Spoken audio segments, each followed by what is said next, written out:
Fine, I'm doing portrait today. Because why not? Change is a good thing, especially when you've been through abuse, trauma, and things that nobody should ever have to go through.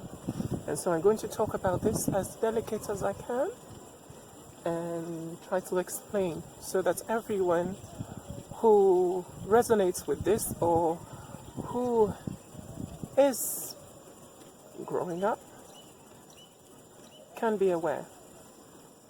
I'm talking about narcissism, of course, and not the petty narcissism that is in every one kind. I'm talking about actual NDP, narcissistic personality disorder. We meet different types of people every day, different traits, different characters, personalities, and we don't we are not attracted to all of them. We don't find all of them. We don't take all of them on the same level or scale of whatever social standards there are in classifying people. But there are some people that truly stand out, and usually they stand out because of an abundance of charisma or sometimes a lack of it. And I'm going to explain why this is so.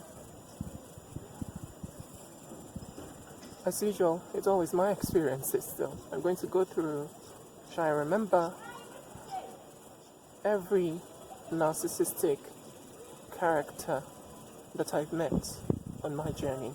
And for some reason, they have been the most important relationships. And so you can imagine, if a narcissist is your boss, your best friend, or someone you actually fall in love with. So I've given you three dynamics. This is what I know or what I've experienced. And so if it happens that your narcissist is your family member, oh God, that's a whole other level of abuse. And I don't wish that on anyone, because even having the impact on my work, on my social circle, and also on my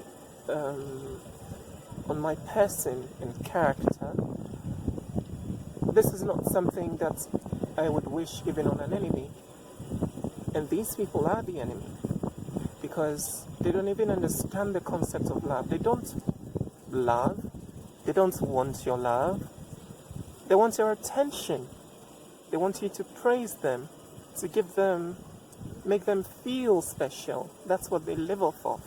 They live off of the things the intangible things mostly people give them, like attention and care and love, and oh, you are the only one I want, you are the only one I love. They want to be able to be like, I don't know what they want, because they don't even know what they want.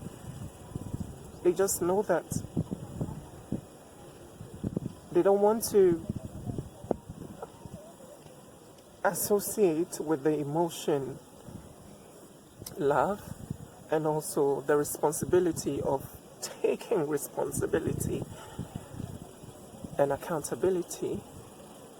They want nothing to do with these things.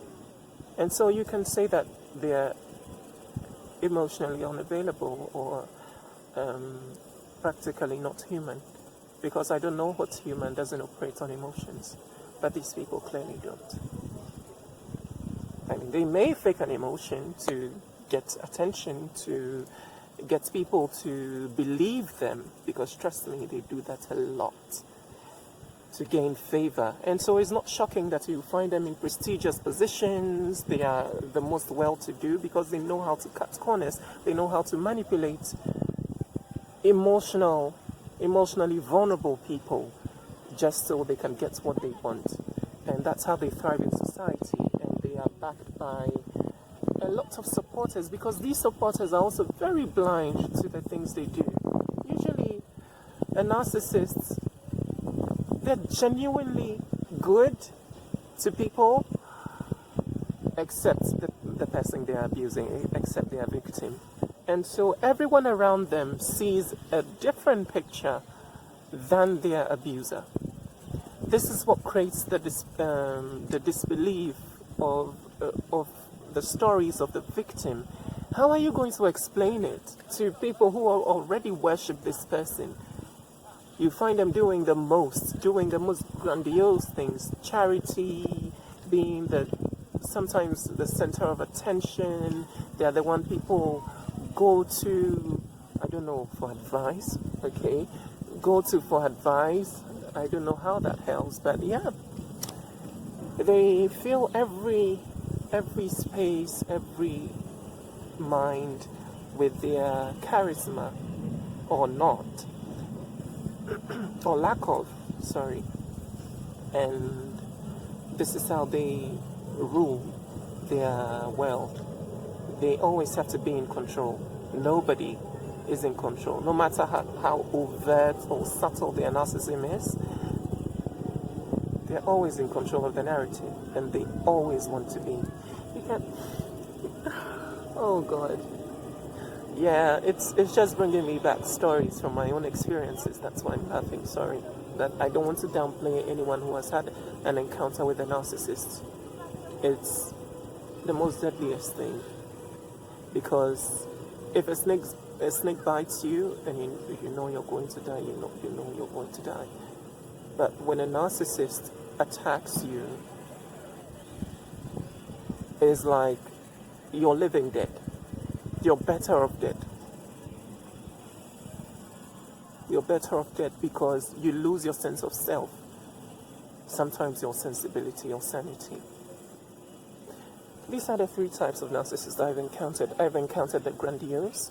This is usually the one in an authority figure, the one who lauds himself, who wants everyone to know that they are your boss and they are in charge. And what they usually do is discredit you, like they will never show support.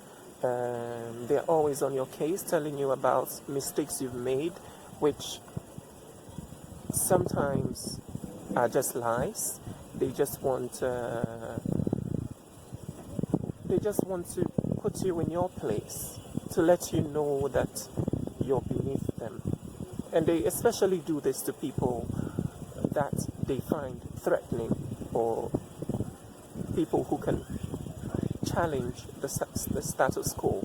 And so if you're in an office setting, it will be very obvious that you're the one the boss really hates, because everybody else doesn't see the dynamic between you and the boss, because he genuinely appears kind. It feels like, oh, he's just doing his normal routine, but you know that he's truly, or he or she is truly on your case.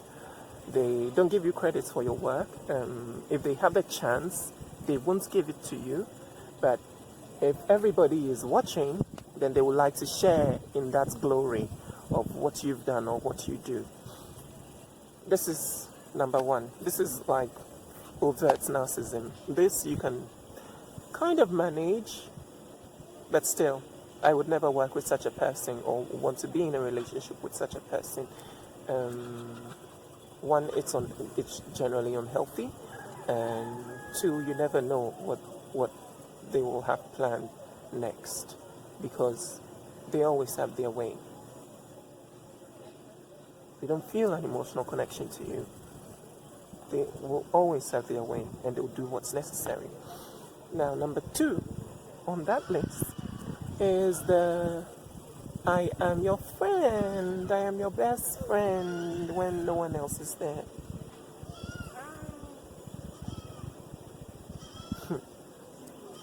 This is one of the ones I truly, genuinely do not want to associate with. And this has been my dynamic for the last 8 years, probably, until the beginning of last year, when the beginning of last year, that I actually found my voice and found my freedom to disassociate. This is the kind of narcissist that poses as your friend. But the signs are always there. I don't know, maybe because we, the victims, we try to downplay these signs like red flags. We try to overlook it. We think, oh, you know what, it's just one of those things. Maybe that's just what people are. But actually, that's not what people are. Are you like that? Am I like that? That's one of the questions you should ask yourself.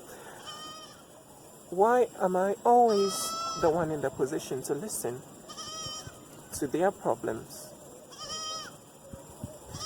Even when you are hurt, like you're going through a heartbreak or something, and you bring the conversation to the table, it is swept off like, you don't even know when it's swept off. It just leaves. You never get to talk about your situation, your conditions, your problems. No, it's always them. Their topic is always on the table. They always have something to say. They always have something negative to say about somebody, especially people you know. You know why?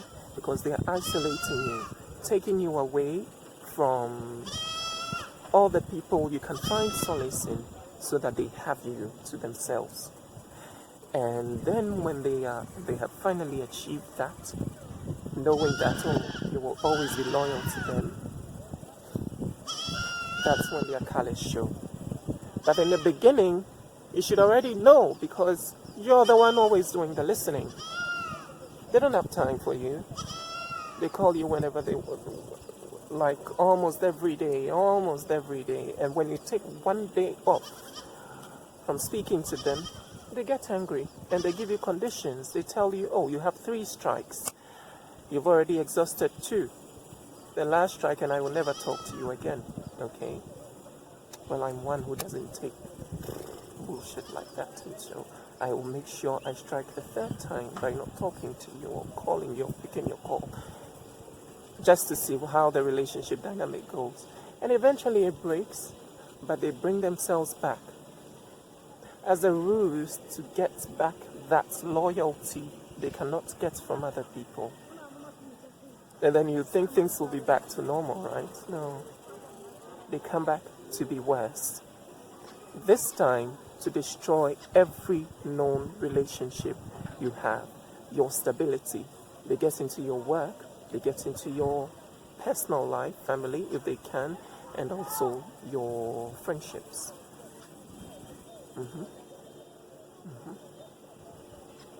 I'll share one very experience with you of a friend who never acknowledge the things you do. Like, I think I've spoken about this in another video, but they know how good you are. Speaking as an artist, they know how talented you are, but they never acknowledge that. I mean, this is after the first phase, when the relationship has broken and they come back again, this time to destroy what you already have. I remember one incident at a rehearsal where it was a play, and then I was supposed to say something. It was in the script, right? And I think instead of one word, I used another in place of it, but it didn't change the meaning. It didn't change anything. And then this person that I called a friend immediately called me out in front of everybody and told me that I'm making a mistake. Why am I making a mistake? And that it's changing how she's going to react to me or my hair. I don't know what she was trying to say or do. But she didn't just let it end there. She was also letting the other actors around know that I had made a mistake and calling for reinforcements for people to back her claim. And you know the funny thing? All the actors sitting there, they just stood there and they were looking at her. And then one of them was brave enough to tell her that yeah, what he did is not in the script, but it doesn't change anything. It doesn't change the meaning of anything. And for me, that instance, me not being the one calling her out on her bullshit, that was the best thing that had ever happened to me, because usually the people around would have been so corrupted already that they don't even believe you, the one who is being victimized. And so when that happened, although I was happy about how things turned out, that her evil had turned out good for me. Well, eventually it turned out good for me, because now I understood what her intentions were, what kind of person she was, and whether she was a person that I really wanted in my life. And that wasn't the first time an incident like that had happened. It happened so many times, and for me, it was more of the negativity that always comes to the table, the bashing of people that, especially people that I meet, who could be potential partners in business or even friendships. It almost like it had become a norm. Every time I bring somebody on the table, somebody that could potentially help us, this is her opportunity to badmouth the person and make me think otherwise of them. This is another kind of narcissist that you should be aware of. They slander people, they slander you to the people they are slandering. How do I even say this? They slander people so that you don't get to go outside the track that they put you in, and they slander those people to you while they slander you to those people as well, so that the people don't want anything to have to do with you, and you don't want anything to have to do with them. That's how they succeed. So you need to be aware.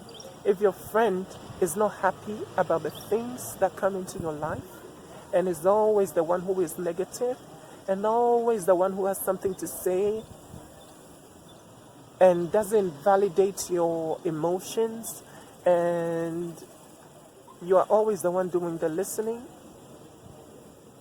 that's not a friendship. That is not a friendship.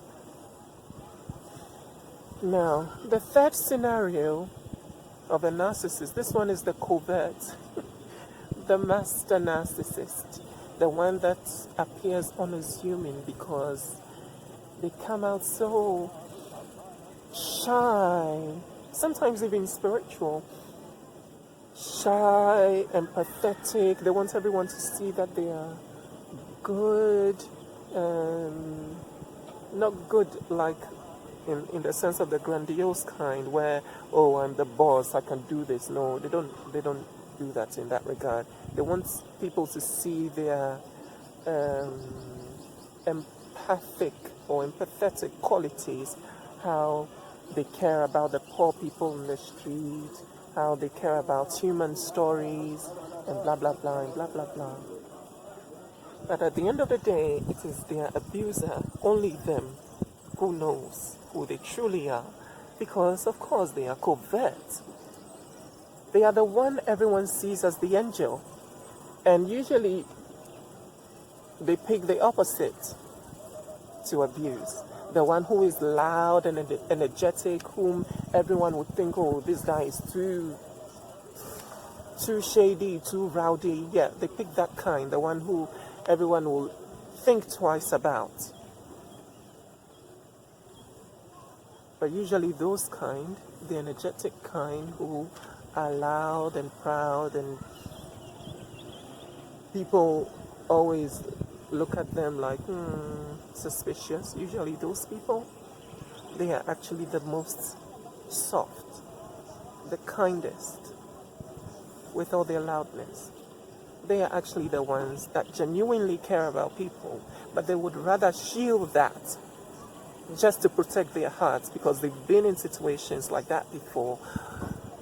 They know what a narcissist is, but they just haven't put a finger on it. So they put these protective shields around them just to protect their hearts. But deep down, they are really kind people. And these are the people that the covert narcissist usually finds, because they can hide behind that, the people's misconceptions about their victim, and trap them. This is the worst kind, because how are you going to defend yourself? One, everybody does not trust you as a victim, and everybody sees them as an angel. So how are you going to defend yourself against such a person? Some of the things they do, and I've been in situations where it was quite a long relationship as well. It's friendship, kind of. That's what it started as. And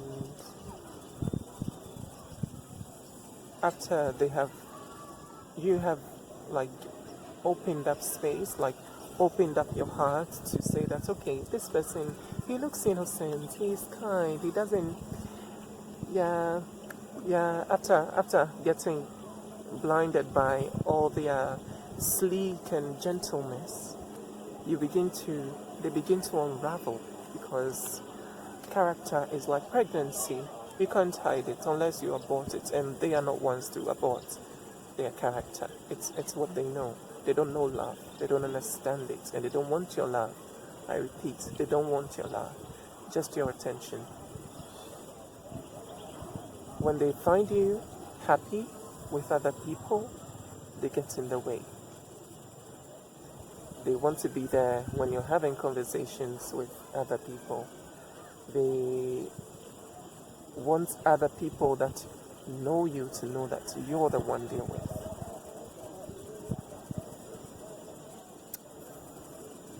To what end?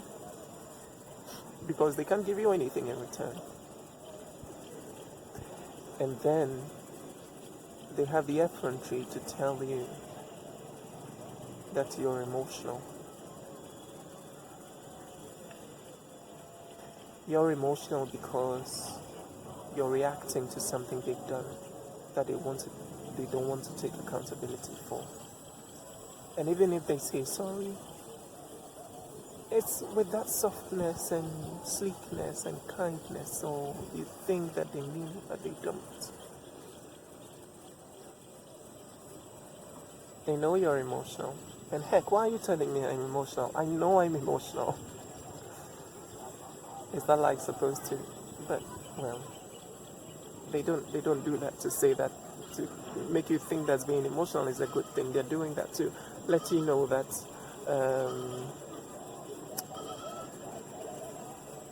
your feelings are not valid. They don't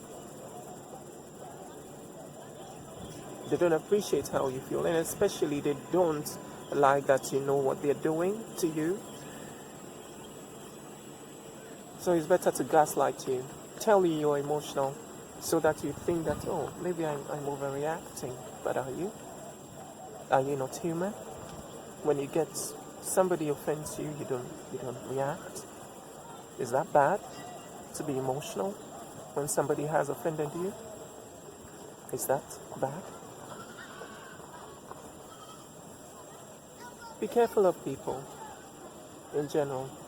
People who tell you to forget the past, especially.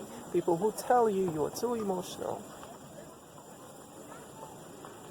People who can't give you anything in return, but like to be the center of your world.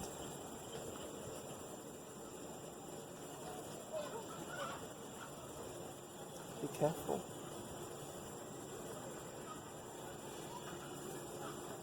You're an empath. It doesn't mean you don't have a mind, you don't have sensibilities. We have sensibilities. That's the whole point of being an empath. So you have to balance your emotions with your mind. You have to be able to see all the red flags and call it. I used to be one who would see the red flags and immediately I will cut you off. I won't even speak to you. I won't give you a reason why I'm not talking to you again. I'd rather stand in that power, because the last time I changed for somebody, became vulnerable enough to express what my thoughts are, what my feelings are, they called me emotional, invalidated me totally. And then they are aware of the things they do, so sometimes they try to cover up. Like, oh, I'm not trying to invalidate your feelings or anything, but they are. They are. They know exactly what they're doing. They know exactly what they're doing. So, take note of this. Because the narcissists are also becoming smart. You think all these videos they're not watching? Yes, they are watching.